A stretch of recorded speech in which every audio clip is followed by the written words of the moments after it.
जिन्होंने शास्त्रों का अध्ययन नहीं किया है और शास्त्रों की बात करके हमारे ही शास्त्रों से कुछ कुछ लेकर के और अपनी बात डाल करके हमारे सनातन शास्त्र को, सनातन धर्म में छिद्र कर रहे हैं, उनसे अपनी रक्षा करना चाहिए।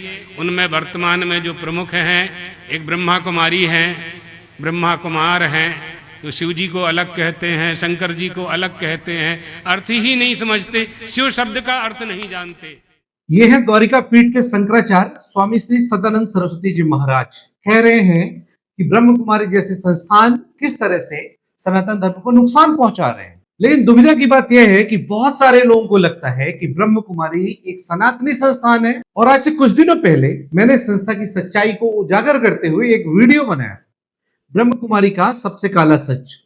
उस वीडियो के माध्यम से मैंने बताया था कि कैसे ये संस्थान अवैज्ञानिक और गैर तार्किक तरीके से समाज में भ्रांतियां फैला रहा है। उस वीडियो को लगभग 2 लाख लोगों ने देखा था, और जब वो वीडियो उन लोगों तक पहुंचा जो इनकी मनगढ़ंत कहानियों का शिकार हो चुके थे, तो उन लोगों ने जम करके अपनी आप बीती शेयर की और अपने अनुभव बताए कि किस तरह से इस संस्थान ने न सिर्फ उनके परिवार को तोड़ दिया, बल्कि किस तरह से उन्होंने पति पत्नी के पवित्र रिश्ते के बीच में दरार पैदा की।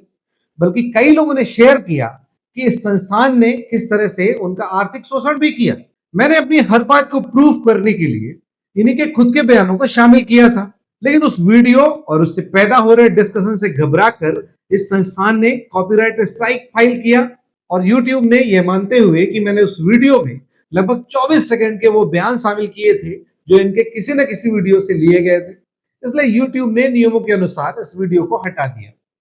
हालांकि बाद में मैंने उस वीडियो से इन लोगों के स्टेटमेंट्स को हटा करके दोबारा अपलोड कर दिया है। अगर आपने नहीं देखा है तो उस वीडियो को देख लीजिए।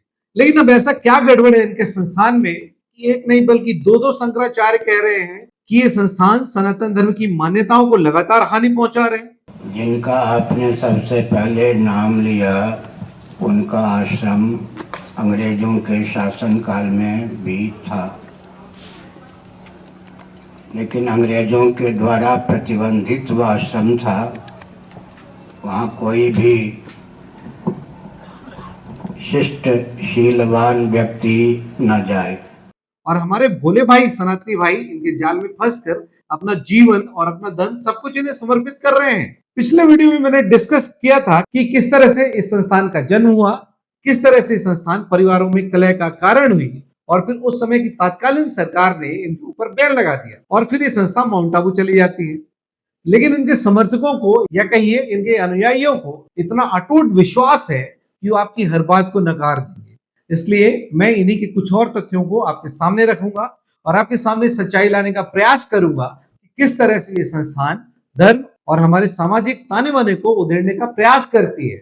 मैंने अपने पिछले वीडियो में बताया था कि ये संस्थान कहती है कि शादी करना ही नहीं चाहिए, और अगर शादी हो गई है तो पति पत्नी को भाई बहन की तरह रहना चाहिए। अब इस बात का खूब विरोध हुआ, कई कमेंट्स आए कि ब्रह्म कुमारी में ये कभी कहा ही नहीं जाता, आप झूठ बोल रहे हो। अब ये वाली बात इन लोगों ने अपने कई वीडियोस में कहा है, लेकिन अगर मैंने इनका वीडियो चलाकर आपको दिखा दिया तो फिर ये कॉपीराइट स्ट्राइक दे देंगे, इसलिए मैं इस बार ऐसा कुछ नहीं करूंगा। ब्रह्म कुमारी की ऑफिशियल वेबसाइट में एक फोरम है जहां पर आप अपने प्रश्न पूछ सकते हैं, और फिर ब्रह्म कुमारी वाले उसका ऑफिशियल रिस्पॉन्स करते हैं। इसी फोरम में एक महिला एक ईमेल लिखकर इनसे प्रश्न करती है कि उनके घर वाले उन पर शादी का दबाव बना रहे हैं, लेकिन वो बीके के ज्ञान से जुड़ी है, इसलिए शादी नहीं करना चाहती। अब वो कैसे सिचुएशन को हैंडल करे, लगभग उनका यही भाव है। अब देखिए इनका रिप्लाई।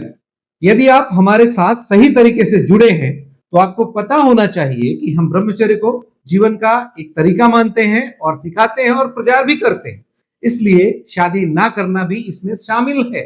आगे लिखते हैं, not to indulge in making relationship as this time is such that lust emerge and this lust is your greatest enemy. God himself has made this announcement. Conquer this enemy and you will conquer over the world spiritually. Moreover, we all are souls. When we have a body, we become brothers and sisters. How then can we marry? मतलब relationship बनाने में नहीं जाना चाहिए, क्योंकि इसमें lust यानी वासना काम उत्पन्न होगी जो सबसे बड़ा शत्रु है, और भगवान ने स्वयं बताया है कि पहले शत्रु पर विजय पाओ जिससे तुम पूरी दुनिया जीत पाओगे। ऐसे भी हम सब आत्मा हैं और जब हम शरीर में होते हैं तो हम भाई बहन बन जाते हैं। तो फिर भाई बहन कैसे शादी कर सकते हैं? ऐसे कई ईमेल का उत्तर इन्होंने दिया है जिसमें ये कहते हैं कि शादी परमिटेड ही नहीं है। अब इसके पीछे का लॉजिक समझिए कि इनका ज्ञान क्या है। देखिए, इनके ज्ञान का सोर्स क्या है? मुरली। अब मुरली क्या है? इनका मानना है कि भगवान शिव स्वयं दादा लेखराज के ऊपर आते थे और फिर दादा लेखराज के मुंह से ज्ञान देते थे। अब इस मुरली का ज्ञान कहता है कि कलयुग में प्रजनन या संतानोत्पत्ति की जरूरत ही नहीं है, क्योंकि अब बहुत जल्दी सतयुग आ जाएगा और सतयुग में संतान उत्पत्ति शारीरिक क्रिया से नहीं बल्कि योग बल के द्वारा होगी। फिर सुन लीजिए कि संतान उत्पत्ति योग बल के द्वारा होगा, ना कि शारीरिक क्रिया के द्वारा। लेकिन यहां पर आपको बताता चलूं कि ब्रह्मा बाबा यानी दादा लेखराज जी के 5 बच्चे थे। अब आप ये बताइए कि किस तरह से वैज्ञानिक है और किस तरह से सनातन धर्म की रक्षा कर रहे हैं।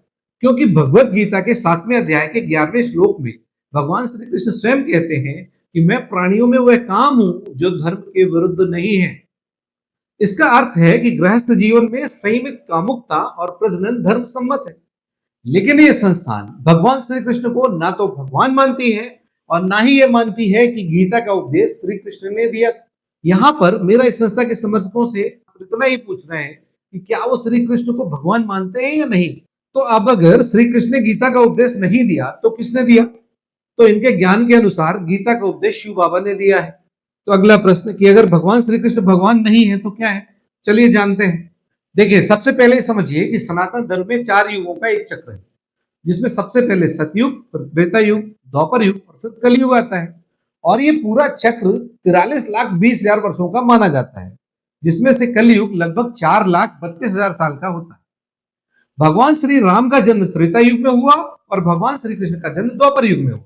ये सनातन के अनुसार है। अब ब्रह्म कुमारी ज्ञान के अनुसार इनके भी 4 युग होते हैं, लेकिन ये पूरा चक्र मात्र 5,000 वर्ष का होता है और हर युग 1250 साल का होता है। अब आते हैं श्री कृष्ण पर। तो इनके ज्ञान के अनुसार श्री कृष्ण का जन्म सतयुग में होता है। कृष्ण कोई भगवान नहीं बल्कि एक पवित्र आत्मा है और सतयुग के राजकुमार है। और ये आत्मा वही आत्मा है दादा लेखराज वाली, यानी श्री कृष्ण दादा लेखराज एक ही है। श्री कृष्ण का विवाह राजकुमारी राधा के साथ होता है और विवाह के बाद कृष्ण और राधा लक्ष्मी और नारायण के रूप में इस धरती में शासन करते हैं। अब एक पिछले वीडियो में एक महानुभाव ने कमेंट किया था कि सिर्फ ब्रह्म कुमारी ही एक संस्था है जो सनातन धर्म को बचाकर रखी है। हो सकता है उन्हें ये सब पता ना हो, लेकिन अब शायद वो समझ पाए कि सनातन धर्म नहीं बल्कि सनातन धर्म के भगवान को भी ये भगवान नहीं मानते।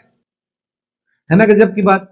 इन्होंने अपने पात्र और नायक सनातन धर्म के ग्रंथों से लिए हैं, लेकिन उनका मानना है कि सभी वेद पुराण कपोल कल्पित है।